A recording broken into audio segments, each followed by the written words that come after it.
మార్చి 22 రోజున నాగర్ కర్నూలు జిల్లా లెంగాల మండలం కొత్త చెరువు తాండా అంబటిపల్లి గ్రామాల్లో గ్రామ సదస్సులు గ్రామ పంచాయతీ కార్యదర్శులు గ్రామ సభలు నిర్వహించిన ప్రజలకు ఓటు ఎలా వినియోగించుకోవాలో ప్రజలకు వివరించారు. 18 సంవత్సరాల పైబడిన స్త్రీ పురుషులు అందరూ ఓటు హక్కు పొందాలని సూచించారు. ఇప్పటికీ ఓటు లేని యువతీ యువకులు ఓటు హక్కు కోసం అప్లికేషన్ పెట్టుకోవాలని గ్రామ పంచాయతీ కార్యదర్శులు కొత్త చెరువు తాండా గ్రామ పంచాయతీ కార్యదర్శి సురేష్ కుమార్ అంబటిపల్లి గ్రామం కార్యదర్శి వెంకటేశ్వర్లు ప్రజలకు అవగాహన సమావేశాన్ని నిర్వహించారు.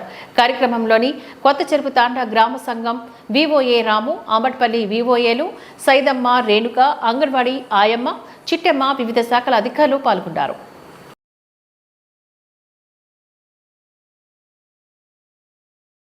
కొంతమంది అసలు ఓటే కొంతమంది ఉండకపోవచ్చు. అట్లాంటి వాళ్ళు ఎవరైనా ఉంటే వాళ్ళ దృష్టికి వాళ్ళ అడ్రస్ ఇట్లా అన్ని వాళ్ళు చెప్తే వాళ్ళని తీసుకొని వాళ్ళ మొబైల్ తీసుకొని వాళ్ళ కాంటాక్ట్ చేసుకొని వాళ్ళకి కూడా కొత్త ఓటు నమోదు చేయించుకొని ఊళ్ళో కంపల్సరీ ఇప్పుడు మనకు కొత్త పోలింగ్ స్టేషన్ మనకి ఇక్కడనే వస్తుంది, మస్జిద్కే వస్తుంది. ఇప్పుడు మీరు అంబటిపల్లి కూడా పోయి పిల్ల 18 ఏళ్ళు నిండి ఇంట్లో ఉంటే ఆమెకు ఓటు హక్కు చేయించాల్సిందే కంపల్సరీ ఊర్లో.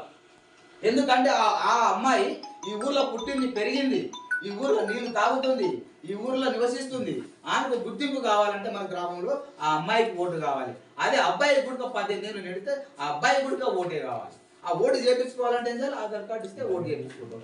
ఓటు అనే పదానికి నిర్వచనం, మనం ఒక రాజ్యాన్ని ఎన్నుకోవాలంటే ఓటు హక్కు అనేది కంపల్సరీ అవసరం. ఎందుకు అంటే ఓటు ద్వారానే ఒక నాయకుని ఎన్నుకుంటాం, ఓటు ద్వారానే గ్రామ పంచాయతీ నిలదీసి అడుగుతాం, ఓటు ద్వారానే మనం ఈ భూమి మీద మనం జీవిస్తున్నాం. ఆ ఓటు అనేది ఆ బాబాసాహెబ్ అంబేద్కర్ గారు ఆ ఓటు తీసుకొచ్చిన ఆయుధాన్ని మనం ఒక